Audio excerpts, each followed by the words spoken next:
B. And the kick finishes. You'll know when to finish. Here we go, 112. Okay, 1, 2, 3,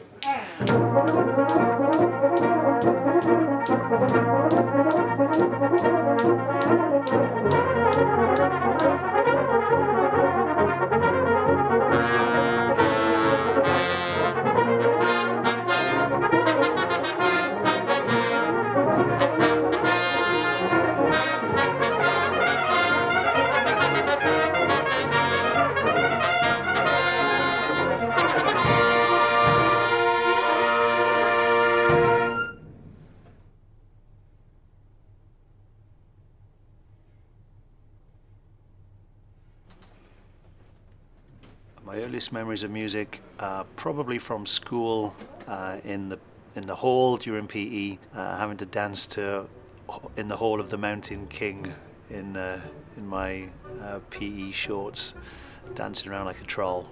Probably age 5.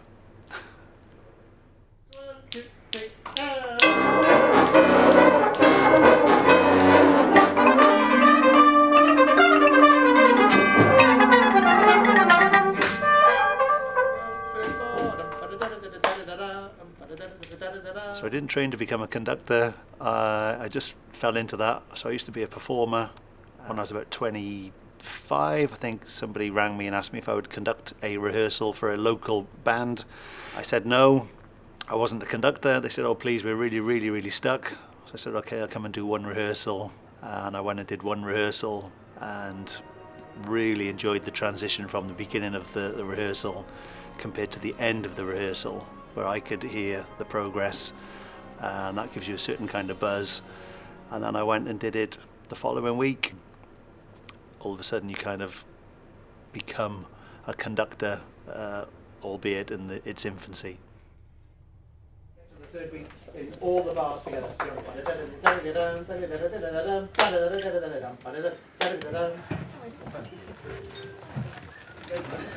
Experience it. 112, please. So Barry's in tempo. Part 2. And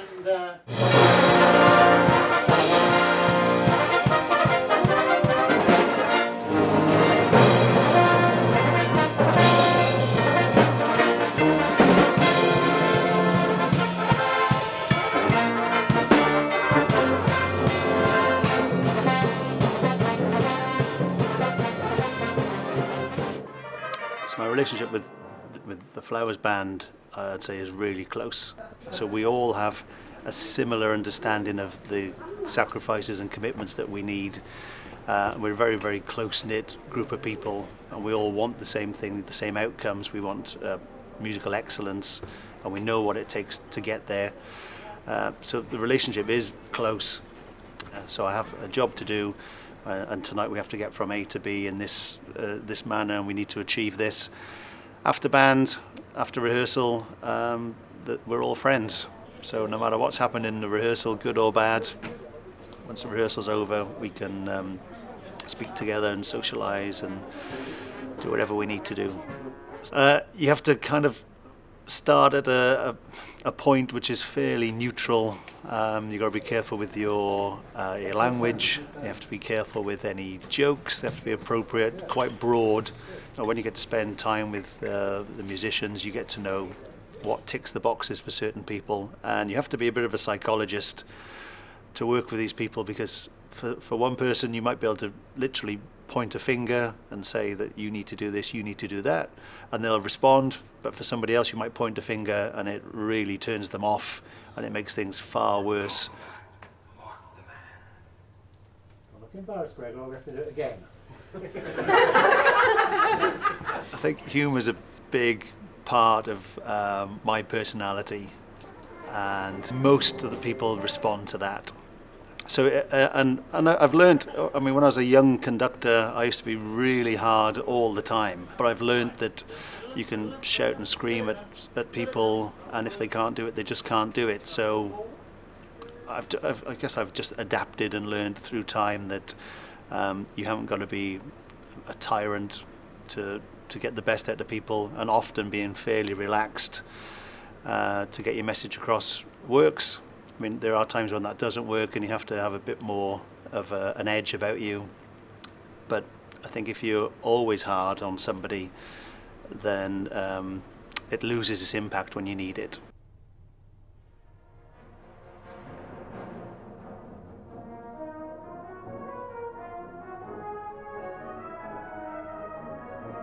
For me, actually, a concert or a competition is a really chilled day for me. For the players, it's not. For them, that's the height of the process, is performing at a concert or at a contest.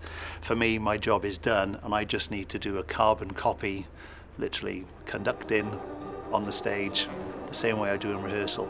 It's a great feeling. It's the perfect feeling. If other bands fear playing against us, that means that we're doing something right. The top football clubs, they all have respect for their rivals, and we have earned the respect of our rivals as well. So it's a great feeling. Long may it continue.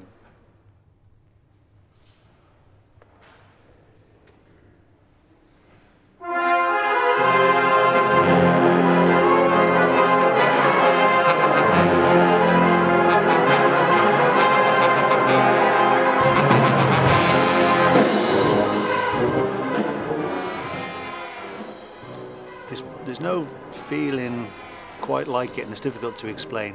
When everything goes to plan and you're performing in front of an audience, and I do my job, the players do their job, the audience really feel it, and you get they tell us if it's good or not, don't they? They clap or they don't.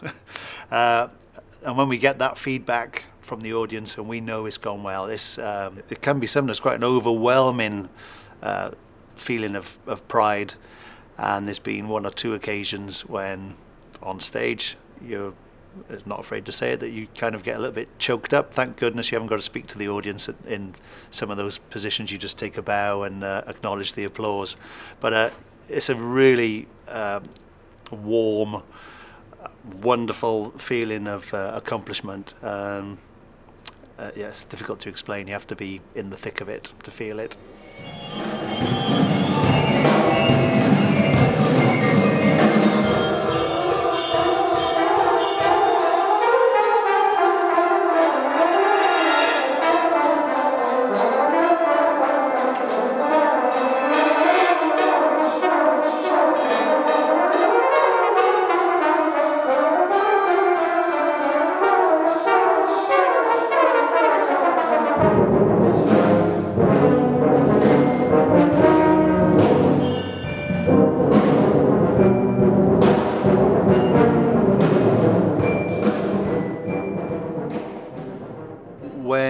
When I joined the band in 2009, but they weren't seen as being anybody to fear, if you like, on the contest stage, and we are consistently in the top 5, 6 in the world. So I think I'm proud of that achievement, and that didn't happen overnight. We perform like we fear nobody, and it gives us some great results.